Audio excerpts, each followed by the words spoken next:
मैं आज आपको एक बाइबल में योना की बुक में लेकर जाना चाहता हूं। यह आपके लिए योना की बुक को क्यों समझना जरूरी है, यहां पर हमारे लिए क्या है योना की बुक में, जिसे आपको मैं कुछ बातें समझाता हूं अभी जल्दी ताकि आपको समझ आए इस बुक में क्या है। तो अभी यहां पर एक परमेश्वर का दास जिसका नाम है योना, परमेश्वर उसको एक देश के बारे में बताता है, मैसेज देता है, या आकाशवाणी होती है, स्वर्गदूत के द्वारा आता है। ठीक है, सुनो ध्यान से। जब परमेश्वर उसको कहता है कि तू कहां जा, नीनवे को जा, नीनवे देश में जा, और वहां जो लोग हैं इतने पापी हैं और उनका इतना पाप बढ़ गया कि मेरे तक आ चुका है, और जाकर उन्हें बोल कि पश्चाताप करो। लेकिन यहां पर लिखा है वो तर्शिश के जहाज पर चढ़कर तर्शिश को चला जाता है, परमेश्वर का वचन नहीं मानता। बाइबल में लिखा वो परमेश्वर के वचन को तोड़कर चला जाता है। ठीक है, लेकिन यहां से हम पढ़ते हैं जब वो जहाज पर चढ़ जाता तो वहां एक बड़ी आंधी तूफान आता है समुद्र में, जो वो जहाज डूबने लगता है। तो वो क्या करने लगते हैं, जो मलाह है, तब माझी उसके निकट आकर कहने लगे, तू भारी नींद में पड़ा हुआ क्या करता है, उठ अपने देवता की दुहाई दे। संभव है कि ईश्वर हमारी चिंता करे और हमारा नाश ना करे। तब उन्होंने आपस में कहा, आओ हम चिट्ठी डालकर जान लें कि ये विपत्ति हम पर किसके कारण पड़ी है। तब उन्होंने चिट्ठी डाली और चिट्ठी जोना के नाम पर निकली। तब उन्होंने उससे कहा, हमें बता कि किसके कारण ये विपत्ति हम पर पड़ी है। तेरा उद्यम क्या है, मतलब तुम्हारा बिजनेस क्या है, तू कहां से आया है, तू किस देश और किस जाति का है। उसने उससे कहा, मैं इब्री हूं, मैं इब्रानी हूं, और स्वर्ग का परमेश्वर यहोवा जिसने जल और सथल दोनों को बनाया है उसी का भय मानता हूं। तब वह बहुत डर गए और उसे कहने लगे, तूने ये क्या किया। वह जान गए थे कि वह यहोवा के सुमुख से भाग आया है, क्योंकि उसने आप ही उन्हें बता दिया था। क्यों जो यहोवा ने कहा इसने नहीं माना। इसका कारण था इसकी अपनी बुद्धि, अपनी खराब सोच। वो हमारे पास भी होती है। हम भी कभी कभी परमेश्वर की बात सुनते हैं लेकिन उसे मानते नहीं। जैसे ये भागा, हम भी एक तरफ से भागे हुए होते हैं जब उसके कानून को, उसके वचन को नहीं मानते। उसके बाद क्या होता है, वो उनको कहता है कि तुम लोग मुझे क्या करो। वो डर जाते हैं यहोवा से। वो कहता है मुझे समुद्र में फेंक दो, क्योंकि ये मैंने गुनाह किया, पाप किया है, और इसलिए ये तूफान आया है, आंधी आई है और हम सब मरने वाले, तो समुद्र शांत हो जाएगा। लेकिन वो डर रहे थे। वो यहोवा के आगे प्रार्थना कर रहे थे कि यहोवा, ये जो तुम्हारा बंदा है, हम तुमसे विनती प्रार्थना करते हैं, इसके जो अब ये मरेगा समुद्र में, तो इसका दोष हमारे ऊपर ना आए। लेकिन बाइबल में लिखा, जैसे उसको वो फेंकते हैं तो समुद्र शांत हो जाता है, और यहोवा एक बड़े मश को, एक बड़ी मछली को, कैसे लिखा है 17 में लिखा, यहोवा ने एक बड़ा सा मश ठहराया था कि योना को निगल ले, और योना उस महामश के पेट में 3 दिन और 3 रात पड़ा रहा। बाइबल में लिखा, ये मछली के पेट में 3 दिन 3 रातें रहा। किसकी शक्ति से, किसकी सामर्थ्य से। कितनों को बात समझ आती। अब बाइबल के अंदर लिखा, जब वो उसके अंदर रहा तो अब वो प्रार्थना करना शुरू करता है जब तक जिंदा है। अब पश्चाताप कर रहा है कि मुझे माफ कर परमेश्वर। जब हम ठीक ठाक होते हैं तो किसी की परवाह नहीं करते। जब हमें भयानक रोग लगते हैं, हम दुनिया में तड़फ रहे हैं कि कहीं से हमारा भला हो। इससे अच्छा है कि वो भयानक रोग देखने से पहले आज्ञाकार बन जाओ, उसके साथ चलो, भयानक रोग से तो वो बचाएगा, क्योंकि 91 भजन संहिता ने उसने वादा किया है, न मरी न महारोग तुम्हें उजाड़ पाएगा, क्योंकि मैं तुम्हें दाहिने हाथ से संभाल कर रखूंगा। ये उसका वायदा है। लेकिन याद रखो, वो प्रार्थना करना शुरू करता है और प्रार्थना करते बहुत सारे शब्दों को यूज करता है, लेकिन कुछ शब्द मैं पढ़कर सुनाता हूं प्रार्थना के। वो कौन से यूज करता है? 6 में लिखा, मैं पहाड़ों की जड़ तक पहुंच गया। मतलब ऐसे लगा जैसे वो पहाड़ की जड़, जैसे पहाड़ के नीचे दब गया। वो ऐसे फील हो रहा था मछली के पेट में से, जैसे अभी खत्म, बॉडी खतरनाक तकलीफ को उसने देखा। सुनो ध्यान से, मैं सदा के लिए भूमि में बंद हो गया था, तो भी हे मेरे परमेश्वर यहोवा, तूने मेरे प्राणों को गड्ढे में से उठाया है।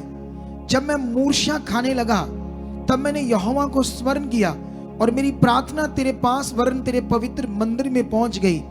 जो लोग धोखे की व्यर्थ वस्तुओं पर मन लगाते हैं, वे अपने करुणा निदान को छोड़ देते हैं, परंतु मैं ऊंचे शब्द से धन्यवाद करके तुझे बलिदान चढ़ाऊंगा। जो मन्नत मैंने मानी उसको पूरी करूंगा। उद्धार यहोवा से ही है। तब यहोवा ने मश को आज्ञा दी और उसने योना को सथल पर उगल दिया, अपने मुंह से किनारे पर उगल दिया जिंदा। अब परमेश्वर से कहता, जा उस देश में, और जो मैसेज मैंने तुम्हें दिया वो जाकर नीनवे के लोगों को बता, ताकि वो नाश ना हो। कितनों को बात समझ आती है? तो अगर हम आगे पढ़ते हैं, 3 से शुरू करते हैं, 1 से लेकर 8 तक। थोड़ा सा वचन आज हम रीड कर रहे हैं, आपके लिए अच्छा होगा। तब यहोवा का यह वचन दूसरी बार यूहन्ना के पास पहुंचा, उठकर उस बड़े नगर नीनवे को जा और जो बात मैं तुझे कहूंगा उसका उसमें प्रचार कर। तब यूहन्ना यहोवा के वचन के अनुसार नीनवे को गया। नीनवे के एक बहुत बड़ा नगर था, वह 3 दिन की यात्रा पर था। यूहन्ना ने नगर में प्रवेश करते 1 दिन की यात्रा पूरी की और ये प्रचार करता गया, अब से 40 दिन के बीतने पर नीनवे उलट दिया जाएगा, खत्म हो जाएगा। तब नीनवे के मनुष्यों ने परमेश्वर के वचन की प्रीति की, विश्वास किया और उपवास का प्रचार किया गया, और बड़े से लेकर छोटे तक सबों ने टाट ओढ़ा। तब ये समाचार नीनवे के राजा के कान में पहुंचा और उसने सिंहासन पर से उठ अपने राजकीय वस्त्र उतार कर टाट ओढ़ लिए और राख पर बैठ गया। राजा ने प्रधानों से सम्मति लेकर नीनवे में इस आज्ञा का ढंढोरा पिटवाया, क्या मनुष्य, क्या बैल, गाय, भेड़, बकरी, अन्य पशु कोई भी कुछ ना खाए और वह ना खाएं और ना पिए। मनुष्य और पशु दोनों टाट ओढ़े और वह परमेश्वर की दुहाई चला चला कर दे और अपने कुमार्ग से फिरे और उस उपद्रव से जो वह करते हैं पश्चाताप करें। हालेलुया। ये वचन आपको पढ़ने के बाद समझ आ गया होगा कि नीनवे की दशा क्या है, नीनवे में ऐसा क्या हो रहा है। नीनवे के लोगों को यह समझ आ गया कि यहोवा जो दुनिया का करता है उसका मैसेज है, अगर तुमने पश्चाताप नहीं किया तो ये देश खत्म हो जाएगा, नष्ट हो जाएगा। अब यहां जो पिक्चर है वो समझनी बड़ी जरूरी है, वचन की असलियत समझनी बड़ी जरूरी है, क्योंकि पढ़ोगे तो ये बात ऐसे लिखने में है कि यहोवा करेगा। अगर तुमने पश्चाताप नहीं किया तो खुदा ने कहा मैं तुम्हें नष्ट करूंगा, ऐसा करके लिखा है। लेकिन बाइबल में लिखा जब ये पश्चाताप करते हैं तो परमेश्वर अपनी इच्छा बदल देता है। आपने देखा कितना बड़ा, सब भूखे जानवर सब टाट ओढ़ लेते, राजा भी अपने शाही वस्त्र उतार देता है, राख में बैठ जाता है और रात दिन भूखे रहकर पश्चाताप कर रहे और अपना मन फिरा रहे अपने पापों से, अपनी बुराइयों से, और परमेश्वर उनको नष्ट करने की इच्छा बदल देता है, ऐसा लिखा है। लेकिन अगर हम एक वचन और पढ़ते हैं यहां पर पुराने नियम में, निर्गमन में, तो निर्गमन की पुस्तक में एक वचन है आपके लिए, चैप्टर 10 में, ठीक है। तो मैं जल्दी इस वचन को भी आपको पढ़ाना चाहता हूं।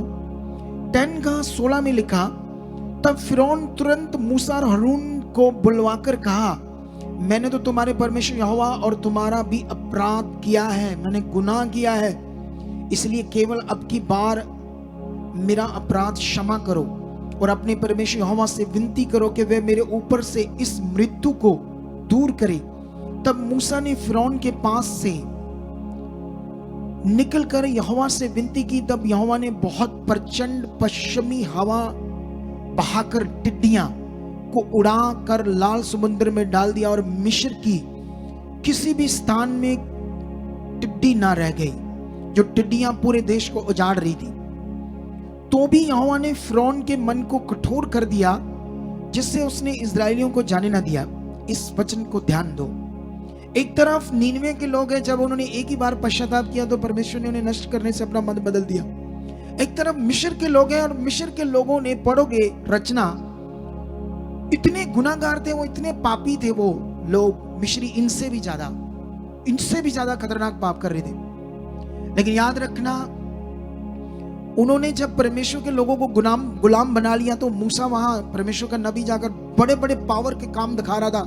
कभी उनका पूरा खून, नदियां लहू बन रही थी, कभी उन पर आग के गोले ऊपर से आसमान से गिरते थे, पूरा देश नष्ट होता था। कभी टिड्डियां, कभी मेंढक, कभी आग। तो हर बार वो डर जाता था राजा और गिड़गिड़ाकर माफी मांगता था, गुनाह में पश्चाताप करता था। लेकिन इतनी बार करने के बावजूद भी परमेश्वर ने उसे क्षमा क्यों नहीं किया?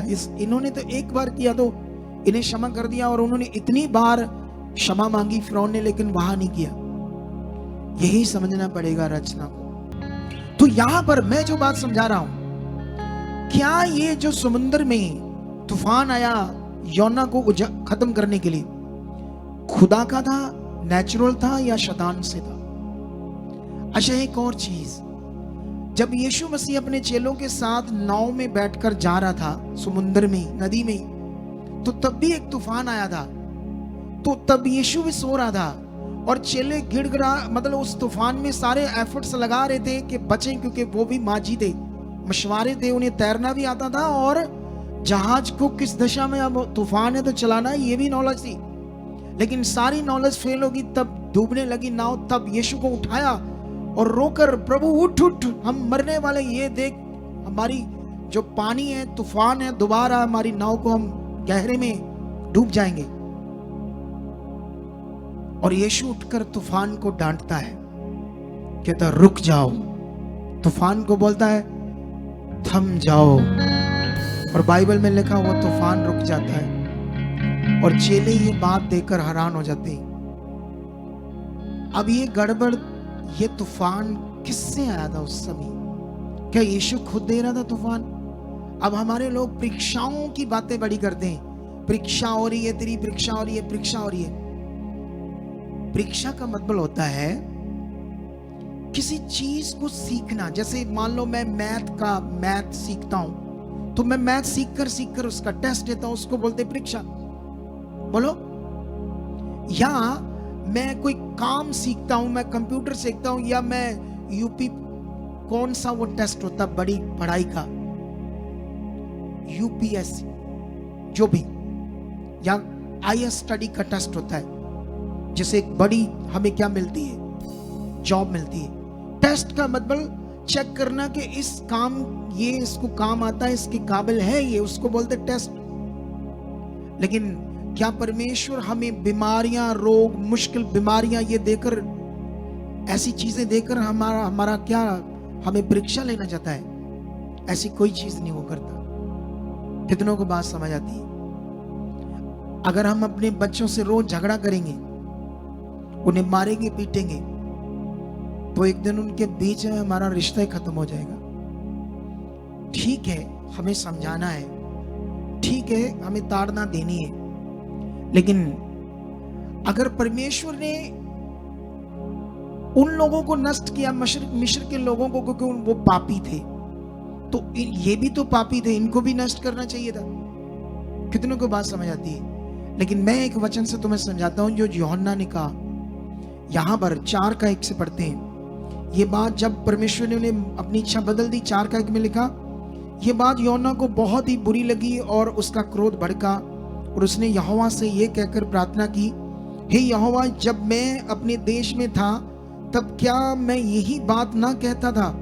इसी कारण मैंने तेरी आज्ञा सुनने की सुनते ही तर्शीश को भाग जाने के लिए फुर्ती की, क्योंकि मैं जानता था कि तू अनुग्रहकारी और दयालु परमेश्वर है और विलंब से कोप करने वाला, करुणा निधान और दुख देने से प्रसन्न नहीं होता, किसी को पीड़ा देकर खुश नहीं होता। कहता मैं जानता था, मैं जानता था कि तू उन्हें क्षमा कर देगा, लेकिन अगर मैं लोगों के बीच में जाकर बोलूंगा और वो बाद में जब तुम पर कोई विपत्ति नहीं लाएगा तो वो शायद सोचेंगे मैं झूठ मूठ यहाँ आया हूँ। अभी भी कई लोगों को कुछ बातें आत्मिक समझाओ तो उन्हें झूठ मूठ लगता है।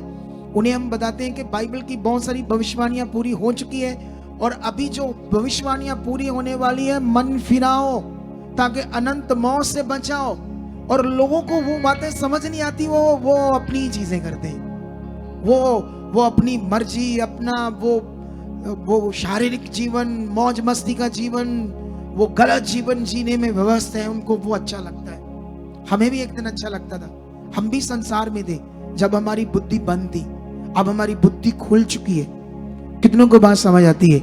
मुझे ये बात आपको क्यों समझानी है, अगर आप और पढ़ोगे तो यहाँ पर वो बड़ा गुस्सा करता है, शहर के बाहर पहले बैठ जाता है, देश के बाहर एक छप्पर सा डालकर और सोचता है अभी देश नष्ट होगा या नहीं होगा, देखता रहता, जब नहीं नष्ट होता है तो वो बड़ा गुस्सा करता है, प्रार्थना करता है, परमेश्वर कहता है इससे अच्छा मैं मर जाऊं। उल्टा हो जाता है अपनी बुद्धि में। तब परमेश्वर उसी रात एक रेड़ का पेड़ उगाता है जहां उसे धूप लग रही थी। वहां जब धूप निकलती है तो वो मूर्छ जैसे हो रहा था, जैसे बोलता मरने वाले हालात जैसे। एक पेड़ निकलता है और वो उस पर छांव करता है, बड़ा खुश होता है, रातों रात इतना बड़ा हो जाता है परमेश्वर की सामर्थ्य से। एक कीड़ा जाता है, उस पेड़ को काट देता है, वो सूख जाता है। उसके बाद फिर वो गुस्सा करता है, फिर परमेश्वर से बातें करता है। जानते क्या बातें करता है? समझाता हूं यहां से पढ़कर 4:10 में लिखा, तब यहोवा ने कहा जिस रेड़ के पेड़ के लिए तूने ना तो परिश्रम किया, क्योंकि मैंने उसे उगाया, मैंने उसको बढ़ाया और एक ही रात में हुआ और एक ही रात में नष्ट भी हुआ, और उस पर तुमने तरस खाया। मतलब उस पेड़ को जब वो सड़ गया तो उसको क्या हुआ? तरस आया। परमेश्वर से बात कर रहा है। फिर ये बड़ा नगर नीनवे, जिसमें 1,20,000 से अधिक मनुष्य है, जो अपने दाहिने बाएं हाथों का भेद नहीं पहचानते, और बहुत से घरेलू पशु भी उसमें रहते हैं, तो क्या मैं उस पर तरस ना खाऊं? खुदा महान है, वो प्रेम करता है। बाइबल में लिखा जब हम पापी थे तब परमेश्वर ने अपने प्रेम की भलाई को क्रूस के द्वारा प्रकट किया कि मैं तुमसे कितना प्रेम करता हूं। आज अगर तुम उसके प्रेम को समझोगे, अगर आज तुम ये समझोगे सही फेथ क्या है, अगर तुम उसे क्रूर समझते हो, परमेश्वर को क्रूर, बड़ी सजा देता, बहुत खतरनाक है वो, तो फिर तुम उस पर विश्वास ही सही नहीं करते हो। कितनों को बात समझ? ना वो तुम्हारी कोई परीक्षा लेता है, ना तुम्हारे साथ कोई उसका बुरा मन है। जितनी प्रॉब्लम्स का कारण है वो है हमारा रॉन्ग जीवन, उसके इच्छा से बाहर जीवन। जितना उसकी इच्छा से बाहर मनुष्य पृथ्वी पर जी रहे हैं, और दुखों और बीमारियों में क्यों लोग आते हैं तो इतनी बड़ी बड़ी गवाहियां बनती हैं, क्यों इतने बड़े बड़े मिरेकल देखते हैं। तो इस वचन से मैं तुम्हें समझाना चाहता था परमेश्वर की इच्छा। कभी कभी हम वचनों से नहीं समझ पाते, क्योंकि लिखित जो है वो फिगरेटिवली है। क्योंकि पुराने नियम में मैंने तुम्हें पहले भी समझाया था, शैतान की बात 3-4 बार आपको आएगी, वो भी इनडायरेक्ट सी, 5,000 सालों के रिकॉर्ड में। लेकिन नया नियम 50 सालों का रिकॉर्ड है, उसमें 150 बार शैतान के बारे में पूरा खुल्लम खुल्ला बताया है। सोच कर देखो, पुराने नियम में कुछ ऐसी चीज ज्यादा बताई नहीं परमेश्वर ने शैतान के बारे में, कितने खतरनाक तरीके से वो काम कर रहा था। इसीलिए बाइबल में लिखा पाप की मजदूरी क्या है?